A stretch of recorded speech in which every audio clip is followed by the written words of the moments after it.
وہ بیمار نہیں ہے، مجھے واقعات کی تہہ تک پہنچنا ہے۔ اس کے بعد میں نے کمرے کا جائزہ لیا۔ کمرے کی کھڑکیوں پر فولادی جنگلے لگے تھے۔ کمپاؤنڈر نے کمرے کا دروازہ کھولنا چاہا تو وہ بھی مقفل تھا۔ اب ہم اپنی مرضی سے باہر نہیں جا سکتے تھے۔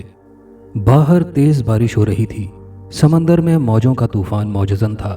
جب میں اور میرا کمپاؤنڈر آنے والے خطرات اور اپنی موجودہ بے بسی پر سوچ رہے تھے تو ہمارے کانوں میں ایک دلدوز چیخ کی آواز سنائی دی۔ ہم دونوں یہ چیخ سن کر کانپ اٹھے۔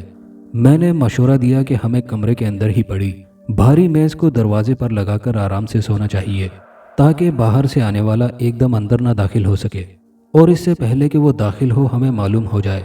ہم بستر پر لیٹ گئے، لیکن نیند ہماری آنکھوں سے کوسوں دور تھی۔ طرح طرح کے بھیانک خیالات ہم کو ستا رہے تھے۔ صبح ہونے سے پہلے ہی ہم بستر سے اٹھ کھڑے ہوئے۔ میں نے کھڑکی سے دیکھا کہ کوئی شخص برساتی پہنے نیچے گیا ہے۔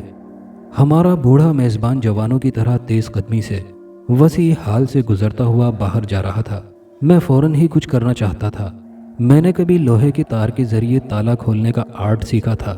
میں نے فوراً ہی اپنے بیگ سے ایک تار نکالا اور اس کو ایک خاص ڈھنگ سے موڑ کر دروازے کے تالے کو کھولنے کی کوشش کرنے لگا۔ چند ہی منٹ میں تالا کھل گیا اور ہم کمرے سے باہر آ گئے۔ کمرے سے باہر نکل کر ہم نام نہاد بیمار لڑکی کے کمرے میں گئے۔ وہ سیدھی بستر پر لیٹی تھی، اس کے دونوں ہاتھ سینے پر رکھے ہوئے تھے۔ ایسا معلوم ہوتا تھا جیسے وہ مر چکی ہو۔ اس کے خوبصورت بال اس کے چہرے پر بکھرے ہوئے دلکش معلوم ہو رہے تھے۔ میں نے اپنی پیشہ ورانہ مہارت کے ساتھ لڑکی کی نبض پر ہاتھ رکھا۔ درجہ حرارت گرا ہوا تھا، اس کا چہرہ پیلا پڑا ہوا تھا، اور پھر میری توجہ لڑکی کی آنکھوں کی طرف گئی تو میں خوف سے کانپ اٹھا۔ اس سے زیادہ بھیانک منظر میں نے اپنی زندگی میں اس سے پہلے کبھی نہیں دیکھا تھا۔ وہ بے شک خوبصورت لڑکی تھی، مگر اس کی آنکھوں کو کیا ہوا تھا؟ وہ آنکھیں کسی لڑکی کی تو کیا کسی بھی انسان کی معلوم نہیں ہوتی تھی۔ ایسا معلوم ہوتا تھا جیسے کسی لکڑی کی مورتی میں مصنوعی آنکھیں لگا دی گئی ہوں۔ وہ آنکھیں نہیں تھی، چہرے پر جیسے دو بھیانک سوراخ تھے، اور انہیں دیکھ کر لڑکی کے بارے میں چڑیل کا تصور ذہن میں آتا تھا۔ اس کی آنکھوں کو ایک خاص آپریشن کے ذریعے ایسا بنایا گیا تھا۔ میرے پیشہ ورانہ ذہن نے فوراً محسوس کر لیا کہ سرجری کا یہ کمال کسی ماہر سرجن کے ہاتھوں کا ہی کرشمہ ہو سکتا ہے۔ لڑکی کی صورت آنکھوں کی وجہ سے بہت بھیانک ہو گئی تھی، لیکن وہ بے ہوش معلوم ہوتی تھی۔ میں نے فوراً اس کو ہوش میں لانے کا انتظام کیا۔ لڑکی کو ایک طاقتور انجیکشن لگایا تو جو ہی دوا نے اثر کیا، لڑکی میں حرکت ہوئی۔ وہ ایک درد کراہ کے ساتھ تکیے کے سہارے بیٹھ گئی اور چلانا شروع کر دیا، مجھے آئینہ دکھاؤ، مجھے آئینہ دکھاؤ۔ یہ دھوکہ ہے، جو کچھ میں نے آئینے میں دیکھا ہے وہ حقیقت نہیں ہو سکتی۔ میں نے پوچھا کہ یہ آئینے کی کیا بات ہے؟ اس پر لڑکی نے کہا، اس بوڑھے خبیث نے کچھ دیر پہلے مجھے آئینہ دکھایا اور کہا تھا کہ یہ بھیانک چہرہ میرا ہے۔ وہ کس قدر بھیانک، کس قدر بھیانک۔ کیا تم اس کی بیٹی نہیں ہو؟ میں نے پوچھا۔ نہیں، ہرگز نہیں۔ میں کار سے گھر جا رہی تھی، میری کار کا ایک ٹائر پنکچر ہو گیا۔ مجھے اس گھر میں روشنی نظر آئی اور میں یہاں مدد مانگنے کے لیے آئی۔ بوڑھے نے میرا خیر مقدم کیا، مجھے کھانے پر مدعو کیا۔ میں نے اس کے ساتھ کھانا کھایا اور اس کے بعد مجھے نہیں معلوم کہ کیا کچھ ہوا۔ کچھ دیر بعد وہ میرے سامنے آئینہ لیے کھڑا تھا اور کہہ رہا تھا کہ یہ دیکھو، یہ میرا چہرہ ہے۔ وہ کس قدر بھیانک میں یقین نہیں کر سکتی۔ وہ شخص بلا شکل کوئی جادوگر ہے۔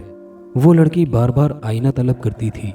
میں نے اسے دلاسا دیا، مگر لڑکی اچانک پھر بے ہوش ہو کر پلنگ پر لیٹ گئی۔ میں 1 منٹ کی بھی دیر کرنا نہیں چاہتا تھا۔ دیر کا مطلب تھا کہ ہم خود خطرے میں گر سکتے تھے۔ مجھے معلوم تھا کہ باہر جانے کا راستہ بھی یقیناً مکفل ہوگا۔ میں نے حال کی سیڑھیوں پر کھڑے ہو کر دیواروں کا جائزہ لیا۔ زینے کے سرے پر مجھے دور بٹن نظر آئے، ایک کالا اور دوسرا سفید۔ میں نے سفید بٹن پر ہاتھ رکھ دیا تو مکان کا دروازہ خود بخود کھل گیا۔ کالے بٹن کو دبانے سے دروازہ پھر سے بند ہو گیا۔ اب ہم باہر جا سکتے تھے۔ ہم بارش میں بھیگتے ہوئے تیزی سے اس طرف دوڑے جدھر بوڑھا گیا تھا۔ کل رات ہم نے جہاں کار کھڑی کی تھی وہ بوڑھا وہاں موجود تھا اور کار کے ساتھ کوئی حرکت کر رہا تھا۔ جب تک ہم وہاں پہنچے تو بوڑھا تیزی سے پلٹا اور ایک طرف دوڑنے لگا۔ وہ دوسرے راستے سے گھر میں داخل ہونا چاہتا تھا۔ ہم اس کے پیچھے دوڑ رہے تھے۔ بارش کے ساتھ ساتھ ہوا بھی طوفانی چل رہی تھی۔ وہ بوڑھا ابھی مکان کے دروازے سے دور ہی تھا کہ ایک تناور درخت جڑ سے اکھڑ کر اس بوڑھے کے اوپر گر گیا۔ ایک چیخ فضا میں گونج اٹھی۔ میں دوڑ کر بوڑھے کے پاس پہنچا۔ اس کا سر کچلا جا چکا تھا اور وہ آخری سانسیں لے رہا تھا۔ اس کا چہرہ بھیانک صورت اختیار کر گیا تھا۔ اس نے اشارے سے مجھے اپنے قریب بلایا اور مجھ سے کہا، میرا آخری وقت ہے، میں نے بہت ظلم کیے۔ آپ پہلے انسان ہیں جس نے میرا راز جاننے کی کوشش کی ہے۔ آپ اس کار میں نہ بیٹھیے، میں نے اس میں ٹائم بم لگایا ہے۔ میں آپ کو مار ڈالنا چاہتا تھا۔ دوسرے میرے کمرے میں آپ کو کچھ کاغذات ملیں گے اور مکان کے تہہ خانے میں میرے پالتو جانور اور وہ لڑکی بھی ان میں سے ایک ہے۔ اگر آپ اس کو چھاپیں گے تو دنیا پہلی بار جانے گی کہ کسی مارسٹن کو ستانے کا کیا مطلب ہوتا ہے۔ اور اس کے چند منٹ بعد بوڑھے نے آخری سانسیں لیں اور وہ دنیا سے رخصت ہو گیا۔ بوڑھے نے اپنے لیے کئی معاملے کھڑے کر دیے تھے، ہمیں انہیں حل کرنا تھا۔ میں ہر معاملے کی تہہ تک پہنچ جانا چاہتا تھا۔ میری سمجھ میں نہیں آ رہا تھا کہ بوڑھے کے کاغذات اور پالتو جانوروں سے کیا مطلب تھا۔ ہم بوڑھے کو درخت کے نیچے چھوڑ کر مکان کے اندر پہنچے اور سیدھے بوڑھے کے کمرے کے اندر گئے، جہاں ہم نے بوڑھے کے بتائے ہوئے کاغذات کو ڈھونڈنا شروع کر دیا۔ ایک خوبصورت وسیع میز کی دراز سے کمپاؤنڈر کو ایک ہینڈ بیگ ملا۔ ہم نے اس بیگ کے خانوں کو ٹٹولنا شروع کیا تو اس میں سے کئی کاغذات برآمد ہوئے۔ وہ اخبار کے تراشے تھے جو پرانے ہو جانے سے پیلے پڑ گئے تھے اور جگہ جگہ سے خستہ ہو گئے تھے۔ میں نے انہیں پڑھنا شروع کیا۔ ایک اخبار کے تراشے میں تحریر تھا، ایکٹریس ڈورالی کا عین شادی پر سرجن کے لنگڑے بیٹے کو دھوکا۔ مشہور و معروف وکیل ایکٹریس ڈورالی نے کل شام مشہور سرجن جان مارسٹن کے لنگڑے بیٹے سے شادی کرنے سے انکار کر دیا۔ ایکٹریس کا کہنا ہے کہ اس نے صرف جذبات میں ڈاکٹر کے بیٹے کی قابل رحم حالت پر ترس کھا کر اس سے شادی کا وعدہ کر لیا تھا، لیکن اب اس نے محسوس کیا کہ اس کے لیے اس کا لنگڑا پن ناقابل برداشت ہے۔ یہ ناکام محبت کی کہانی کا آغاز تھا۔ اخبار پر سن 1896 لکھا تھا۔ میں نے اخبار کا دوسرا تراشا اٹھایا اور اسے پڑھنا شروع کر دیا۔ سرجن کے لنگڑے بیٹے نے خودکشی کر لی۔ مشہور و معروف سرجن مارٹسن کا لنگڑا بیٹا اپنی پہیوں والی کرسی پر مردہ پایا گیا۔ 10 سال سے جب سے پولو کھیلتے ہوئے اس نے گیس پائپ منہ میں لگایا ہوا تھا اور گیس سلنڈر کا سوئچ کھلا ہوا تھا۔ 1 ماہ پہلے مشہور ڈورالی ایکٹریس نے اس سے عین 1 دن پہلے شادی سے انکار کر دیا تھا۔ جب اس کے ساتھ یہ حادثہ ہوا تھا وہ نہایت افسردہ رہنے لگا تھا۔ جب پریس کے نمائندوں نے لڑکی کے باپ سے سوالات کیے تو ڈاکٹر نے صاف صاف کہا کہ ڈورالی میرے بیٹے کی موت کی ذمہ دار ہے اور اس کا ارادہ ہے کہ وہ اس کے خلاف مقدمہ چلائے گا۔ اخبار کے تیسرے تراشے کی تحریر کچھ اس طرح تھی، مشہور سرجن مارٹسن گوشہ نشین ہو گئے۔ مزید تحریر تھا، ڈاکٹر جان مارٹسن نے جو اس علاقے میں ہڈیوں سے متعلق آپریشن کرنے کے بہترین سرجن ہیں، اعلان کیا ہے کہ وہ اپنے پیشے سے سبکدوش ہونا چاہتے ہیں۔ انہوں نے مکان بیچ دیا ہے، وہ جلد ہی شہر سے رخصت ہو جائیں گے۔ ایک تراشے پر ایکٹریس ڈورالی کی تصویر بھی تھی۔ میں نے اس تصویر کو غور سے دیکھا۔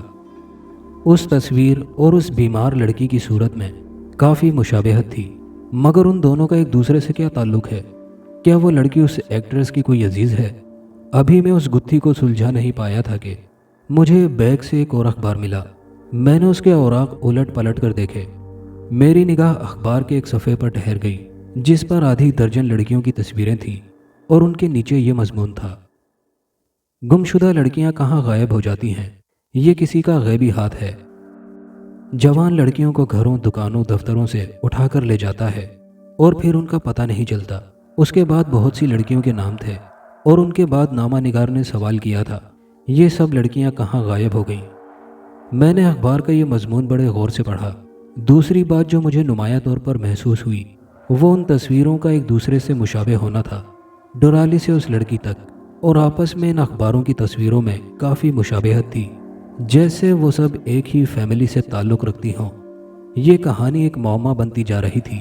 آخر ڈاکٹر مارٹسن کا ان سب لڑکیوں سے کیا تعلق تھا؟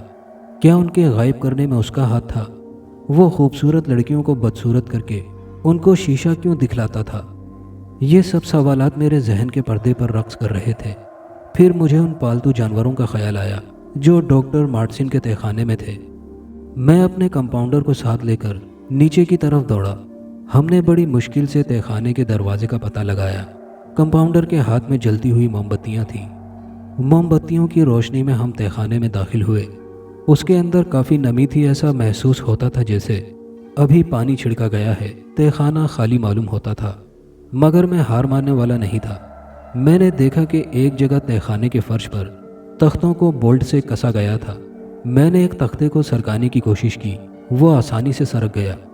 اس تہخانے کے نیچے بھی ایک اور تہخانہ تھا، ایک زینے سے اس کا راستہ نیچے جاتا تھا۔ ہم دونوں ان سیڑھیوں سے نیچے اتر گئے۔ اس تہخانے کی چھت اس قدر نیچی تھی کہ ہم مشکل سے سیدھے کھڑے ہو کر چل سکتے تھے۔ ہم نے کچھ دور موم بتی کی روشنی میں سرنگ کے دونوں طرف تختوں کے سہارے کچھ سفید چیز لٹکتی ہوئی دیکھی۔ میں نے ڈاکٹر کی حیثیت سے اسے فوراً پہچان لیا کہ وہ کیا چیز تھی۔ تختوں کے سہارے انسانی ڈھانچے لٹک رہے تھے۔ میں نے آگے بڑھ کر دیکھا کہ وہ 7 مکمل انسانی ڈھانچے لٹک رہے تھے۔ وہ بھیانک بھوتوں کی طرح معلوم ہوتے تھے۔ یہ منظر میرے لیے دل دہلا دینے والا تھا۔ کمپاؤنڈر بھاگ جانے کی سوچ رہا تھا، مگر میرے حوصلے نے اسے روکے رکھا۔ سرنگ کے دوسری طرف 14 مکمل انسانی بازو ٹنگے ہوئے تھے۔ میں نے ایسے لوگوں کے بارے میں پڑھا تھا کہ جنہیں مردہ پرندوں کو اسٹف کر کے جمع کرنے کا شوق ہوتا ہے، یا کچھ لوگ جو خشک حشرات الارض جمع کرتے ہیں، مگر میں پہلی بار ایک ایسے انسان کے بارے میں جان رہا تھا جسے انسانی ڈھانچوں کے جمع کرنے کا شوق تھا۔ یہ مارٹسن کے پالتو جانور تھے۔ پھر ابھی ہم یہ سنسنی خیز اور روح فرسا منظر دیکھنے میں مصروف ہی تھے کہ ہم نے اسی تاریک سرنگ کے کونے سے ایک آواز سنی۔ آواز کیا تھی؟ جیسے کوئی بکری کا بچہ منمنا رہا ہو۔ کچھ ہی دیر بعد اس آواز کے ساتھ مل کر دوسری آوازیں آنے لگیں۔ خوف کے مارے ہمارے جسم کے رونگٹے کھڑے ہو گئے۔ ہم ان آوازوں کی طرف بڑھے اور سرنگ کے آخری کنارے پر پہنچ کر ہم نے کچھ لکڑی کے صندوقوں کو دیکھا۔ 7 صندوق ایک قطار میں رکھے ہوئے تھے۔ یہ صندوق کبوتروں کے کابوک یا مرغی خانے جیسے معلوم ہوتے تھے۔ ان 7 صندوقوں میں ہم نے جو شے دیکھی وہ ہمارے تصور سے باہر تھی۔ ان صندوقوں میں 7 انسانی دھڑ رکھے ہوئے تھے۔ دھڑ بغیر ہاتھوں اور ٹانگوں کے تھے۔ ان دھڑوں کے ہاتھ اور ٹانگیں سرنگ کے دیواروں پر ٹنگے تھے۔ اس سے بھی زیادہ بھیانک ان دھڑوں کے چہرے تھے۔ یہ چہرے قطعی سپاٹ تھے۔ ان چہروں پر ناک، ٹھوڑی، کان کچھ بھی نہیں تھے۔ سب کو تراش لیا گیا تھا، اور ان کی آنکھیں بالکل اس بیمار لڑکی کی طرح بے جان، بے روح اور بھیانک معلوم ہوتی تھیں۔ ان کے منہ خوفناک طریقے سے کھلے ہوئے تھے۔ ان کی زبانیں باہر لٹک رہی تھیں، اور یہ زبانیں بولنے کی ناکام کوشش کر رہی تھیں۔ سب سے حیرتناک بات یہ تھی کہ سب دھڑ زندہ تھے۔ ہم نے اس سے زیادہ بھیانک اور اس سے زیادہ ہیبتناک منظر کبھی نہیں دیکھا تھا۔ خوف و دہشت سے ہمارے جسم کانپ رہے تھے۔ ایک ڈاکٹر کی حیثیت سے مجھے اس بات پر سب سے زیادہ حیرانی تھی کہ ان دھڑوں کو اس حالت میں زندہ کس طرح رکھا گیا تھا۔ ہم نے اپنے خوف پر ذرا قابو پایا تو ان صندوقوں کو ذرا غور سے دیکھا۔ ان میں سے ہر ایک کی تصویر ایک صندوق پر لٹکی ہوئی تھی۔ ہم نے پہلی تصویر دیکھی، ایلن منرو، اور اس کے نیچے تاریخ کے ساتھ لکھا تھا، قیمت ادا کر دی گئی۔ یہ تصویر انہی لڑکیوں میں سے ایک کی تھی جو ہم نے اخبار میں دیکھی تھی۔ ہم آگے بڑھے۔ ہر صندوق پر ایک خوبصورت نوجوان لڑکی کی تصویر تھی، اور اس کے ساتھ تحریر تھا، قیمت ادا کر دی گئی۔ مورخہ 12 دسمبر سن 1897۔ آخری صندوق پر تصویر ذرا بڑی تھی، اور اس پر تحریر سرخ حروف میں خوبصورت طریقے سے لکھی گئی تھی۔ یہ تصویر ایکٹریس ڈورالی کی تھی۔ اب میرے لیے یہ منظر ناقابل برداشت ہو رہا تھا۔ میں ان معصوم اور بے گناہ انسانی ڈھانچوں کو واپس دنیا میں نہیں لے جا سکتا تھا۔ اگر میں ایسا کرتا تو شاید دنیا اس ظلم و بربریت پر چیخ اٹھتی، تڑپ اٹھتی۔ ہم دونوں ان لڑکیوں کی زبان سے نکلتی ہوئی بے معنی و بے مفہوم آوازیں سنتے ہوئے واپس لوٹے۔